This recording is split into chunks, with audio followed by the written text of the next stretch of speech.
funds. Based on economics. Based on economics, yeah. That question, when did you make progress? Well, I think from the 1950s now. The past 50 years. Yes, we have had an increase in our middle class, so the overall wealth of the community has. Where's the overall wealth? Where's the overall wealth? Where? Yeah. Where is the overall wealth of black people? I mean, he showed it to me where. Well, I would say with my family, they were like their fourth generation ago, and now they're gone. And so you have the number of people that have gone to college degrees, the number of people that have class that have degrees. So that's up? Yes. Going from no ownership to owning a home, no education to having an education. So education can be passed down generation to generation. The importance of education. And the importance of education. Okay. Yes. The job can be passed down generation to generation. The benefits of the raised in the household in possible definitely. So where's the wealth? What do black people own? Well, I know a lot of black people that own a lot of stuff. I'm talking about survival of black people in within the next 100 years. So if we do not have institutions that we control, that we own, that speak on our behalf, we're gonna be done. Because as most, like I spoke about in the last ArtTalk, the vast majority of African Americans are consumers. And we are workers, we do not create wealth. Meaning that we work, and we also propagate the idea of working for us. For example, we don't want a group of people that tells our children that the American dream is working for another group of people to support yourself. We don't want a group that does that. We do not promote entrepreneurship. That is how we survive. We build a business to promote to grow wealth. We are almost entirely group of this sort. Does that make sense? When it comes to the question of what wealth is? Okay. Does that make sense?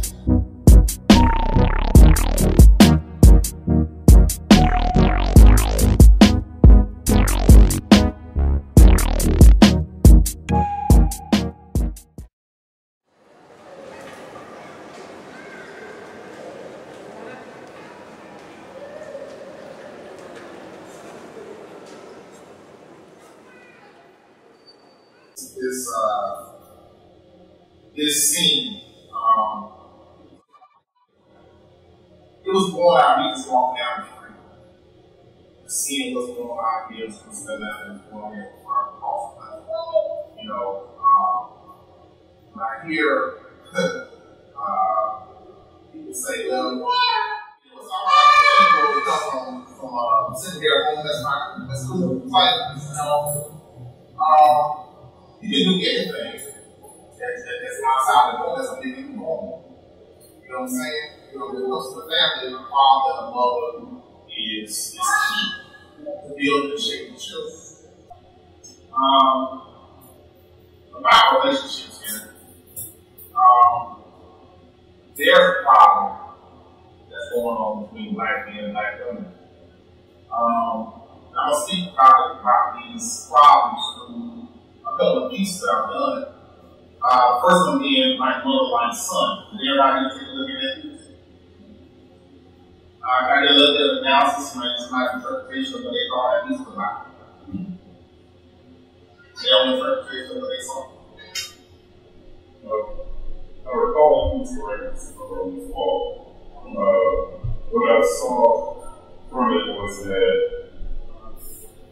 an Irish woman or someone who is limited in their resources raises a child, and that child is primarily influenced by the mother.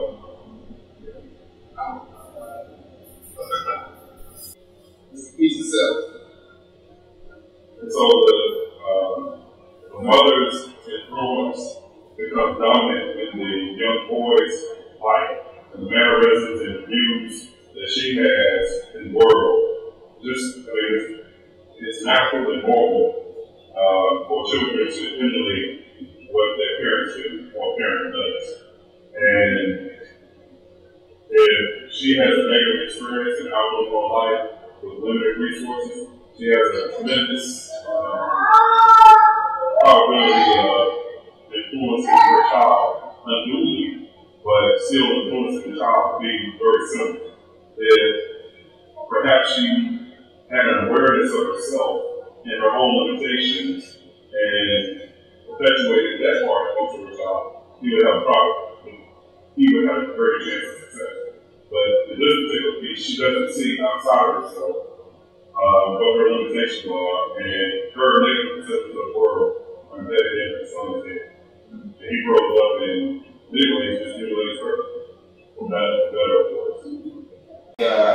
He's picking up on his last place, and they're about man goes to the and he's waiting for his pen to get prepared. So he's in the front living room. This is the player's mother saying, "What's going on for a second? Yeah, you know, he's getting out of the shower and he's trying out." So he comes out. He said, "I'm being a assistant coach," and he notices that his towel is up here instead of around the waist. 16-year-old, 17-year-old here. No, for a second.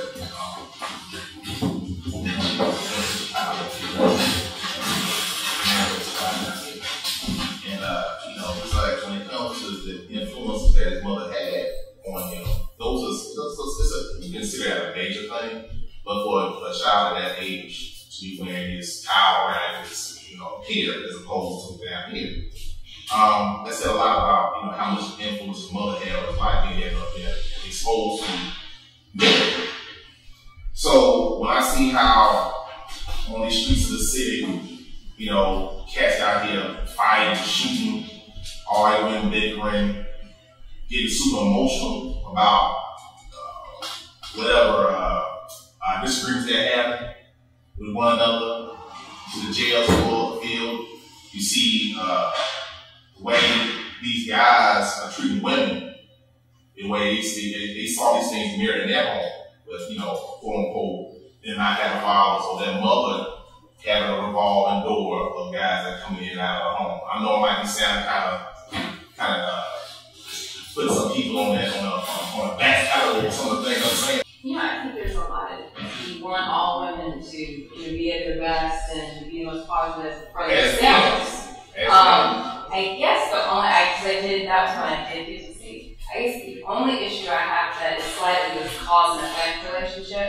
Like, oh, well, men are treating you this way because there's some of these few bad women. No, I'm sorry, that's not. I don't know that. I don't like the finding these men would be so good and treat, all men would be good and they all treat women respectfully. If it wasn't for these few women that are just, are acting shiftless and stuff like that. That cause and effect relationship.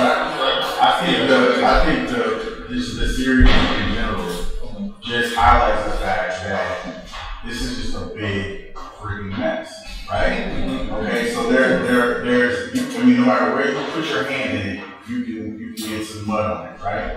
And so when I read the description on that one just maybe half hour ago, in my mind I was thinking, wow, that one's probably not going to go over well with the women that I've come to know and associate with, not because they disagree with it in general, but because on a personal level, I can see a woman who does carry some of the thing, feeling some kind of way about, the way that description may portray her on an individual level. So I can understand that.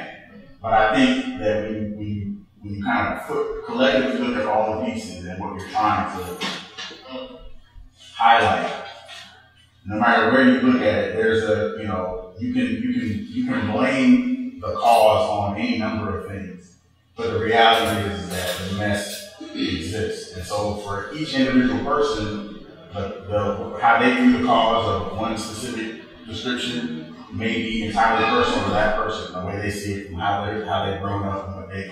And you hit the nail on the head. Regardless of how you feel about it, it doesn't make it go away. Yeah, So cause and effect is a very important issue. For example, if you look at the Black community as a whole, we're relative to other communities, we're very poor. And you could say, well, the cause is something in our own culture, we don't work hard, stuff like that, which I say relies on the good health. Or you could say, well, if you're in a structured position where you have a country that is set up at, for every point in history designed to keep you down and block your progress. They're very different causes. And I think how you address the problem will be very differently depending on which cause you choose to believe. Do you believe it's a cultural explanation, or do you believe in structural issues? And I think the same thing here. Are we putting the responsibility for men's behavior solely at the foot of women? Or are we saying men, particularly since we've used a lot of the language that men need to be dominant in the household, and we need that role, but then we're stepping out and saying that they're not responsible for how they're treated. Honestly, I think that's a perfect point. That's kind of the whole point. Is there's no real way you can just chase your tail around that very argument. I think the way I kind of reconciled this particular piece was, regardless of why it is, regardless of if you as a woman are behaving the way you behave because of how men have treated you, or if you behave the way you behave because you've been raised to be that way. Regardless, at some point you reach what we call the age of majority, the point where you have to be grown and responsible for your own actions. And regardless of what caused it, you have to exist in this world, right? And you either going to have contribute to this world positively or negatively. Regardless of what issues or baggage you may have, whether it's your fault that you carry that or not, the world has no idea what your baggage is or what caused you to be the way that you are. But they are going to judge your current behavior. And so the reality is we have to own that and figure out a way to. And when important to my art statement, the underlying theme of this series is about accountability. Everybody has to toe the line. Somewhere, men and women, parents, the employees, employers, you are in some way, shape, or form directly responsible for where we all stand. Whether you're aware of it or not.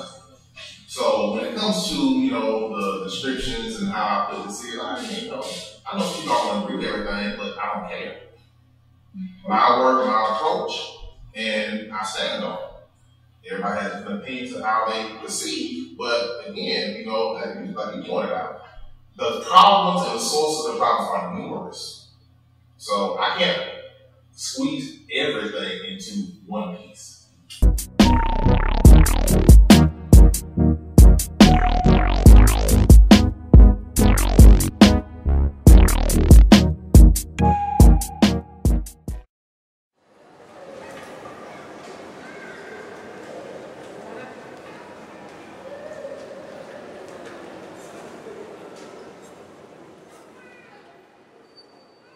Allowance. Anybody read the description for that one? Okay. All right. Well, again, I'm gonna read it to you. I'm gonna read you what I wrote verbatim. Now, this is what I wrote for this. Black women, you have to police yourselves. There are females among you that have or continue to allow themselves to be used, abused, and misrepresented. These females have sex and procreate with shiftless black males, and you wonder why black males and men treat you the way they do. These females exhibit behaviors that are more in line with characteristics of clowns and barbarians. And you ask yourself why I perceive and portray black women as angry, loud, and destructive. Allowance. It's something that has been put in place before all of us were born. And we don't only just live in a capitalist system, we also live in a patriarchal system. So we live in a system where women have not been treated a certain way across the board. And then put that, let's also consider that these are black women that we're talking about. So we're dealing with the things that have happened to us, dealing with class, dealing with race. That's a question. And then, I'm just curious. Are you any feminists in here? Well, we can talk about that, but what my point. I'm just asking. And we can talk about feminism, but something that I don't know if it was you who said that, or if it was also you that said. And this is something that men and women have to take into consideration. This is not something that women have to do on their own. Men and women have to come together and say, we want to change the way that we interact with each other. So I do agree that it is for women to say, I want to change the standard of the way that men treat us. It's my responsibility, but it's also men's responsibility as well. But we have to come to grips with the fact that we live in a system that does not uphold women. We do. I right, and it's not because I said so, it's not because I'm a woman, it's just because I have eyes and I see, and that we listen to the radio, we watch TV, and these things have been going on before rap music came out, before 30 years ago. Let me say one thing too. Right. Now, when it comes from the standpoint of which I attack the series, when I at one point said that feminism sexism does not exist. Right. I was thinking about just how we interact with each other within the context of living in a sexist society. Right. A society that's steeped in racism, that's steeped in colorism, that's steeped in classism. That shows, and I say that to show how deep the problem is within us. Because before we even get to talking about other things, we got to talk about this first. So we're talking about grassroots approach. We develop the grass. We got to start from the bedrock and then work our way on up to figure out how we can solve these problems that are causing us so many years on a regular basis. And I see what she's saying also, which is pretty much resonated throughout the whole series, is realizing you can't solve a problem where there's two sides with just one side. There has to be a shared responsibility that says, even though I am not that person, I am not involved in that action, I have to take responsibility. You still take responsibility for that individual. That's the only way you're going to get to a solution. I may not directly exploit women, but I look like the man who does. Okay? I'm not a drug dealer, but I look like the man who does. And then also, we make a lot of times. He represents me, I represent him. But not only that, as women and men, we don't always realize the things that we do, the things that we say, and the things that we say to our children. We say, saying stuff like, you fight like a girl. Things like that. These are things we've been saying for a long time, and we say these things very subconsciously or unconsciously, and it perpetuates certain things. So, I would say God will make a way. Oh, okay, but so when you asked if anyone is feminist, it was, I don't know if that was targeted towards me, but I would like to hope that we are in a room of people who care about women, and care about children, and care about our families, and that's not just specific to just women. This series going to get done if I didn't care about all black people. And that's what I'm talking about black people's here because I'm talking about the African. Yes, sir. Really being African, anyway, that's people of color, black folks specifically. Yes, sir. Got this series going on. Actually, there's so many things there in the room. I had made a comment before, just in my own work, and say, well, I'm looking at my work, I'm looking at what my focus is. Am I feminist? Only because I have a huge passion to show women, in contrast to normalize or even standardize roles that empower them.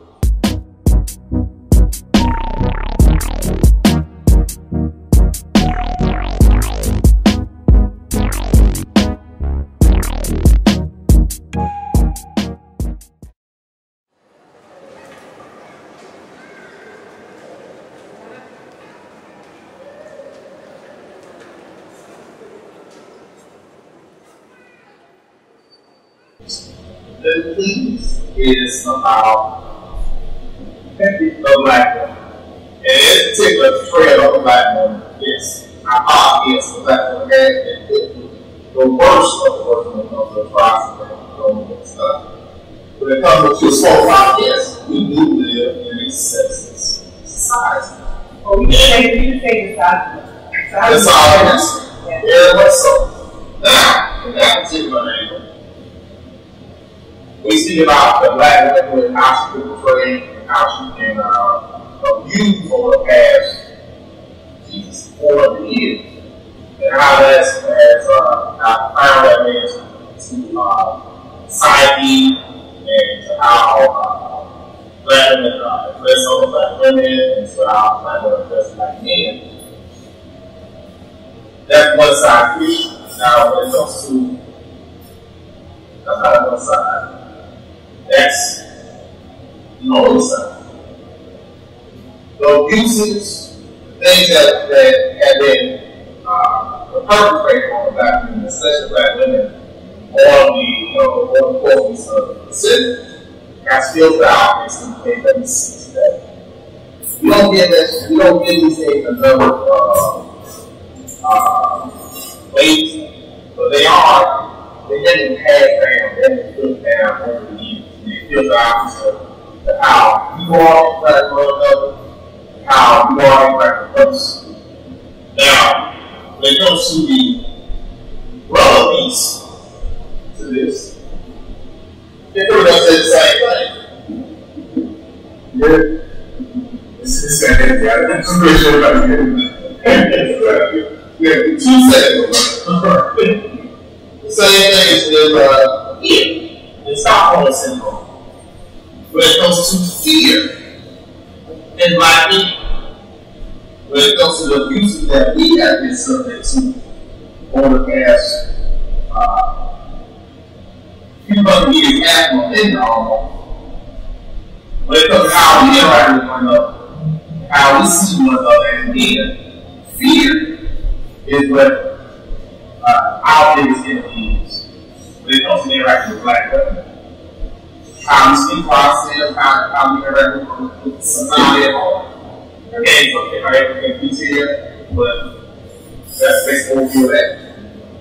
So when it comes to the black way black women, black men interact, black men have to deal with fear, black women when it comes to abuse, we have to do interaction. And then the sign on there. I see what say something today. You want to say something for a minute, but what I was thinking, we were talking about having a conversation at work, we were talking about entrepreneurship, and we were just talking about black people in general, and we were discussing this feeling, or not feeling of reserve. So you see in society with black people are depicted, and you start to believe this kind of, you don't let them deserve certain things. You don't deserve being good men, which you will accept for, the border. And so, with all of this, it's like the foundational is just don't have to feel like he deserves these, but it's for someone else other than you. So I just think that overall, once black people start feeling like they deserve better, we'll start seeing better, we'll start expecting better, and I think we'll just be never see a lot of black people at all.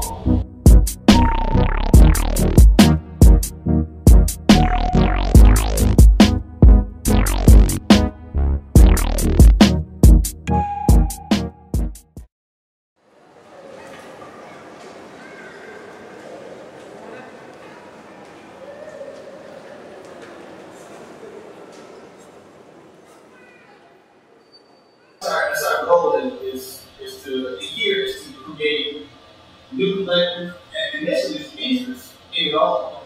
So you become more conscious of whether or not you love the word, hate the word, whatever, we've done our job. It's evoked some type of emotional response. And all this is about a response.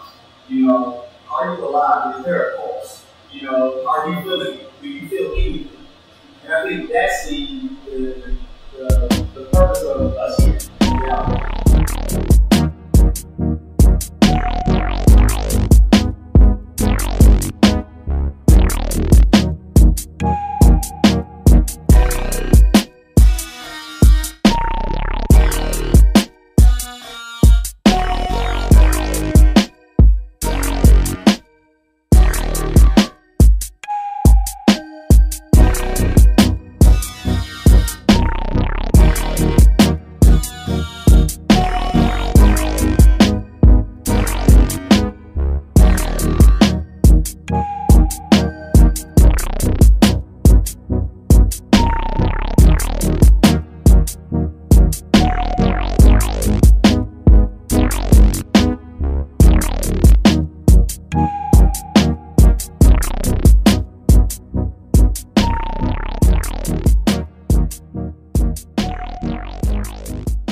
for coming out.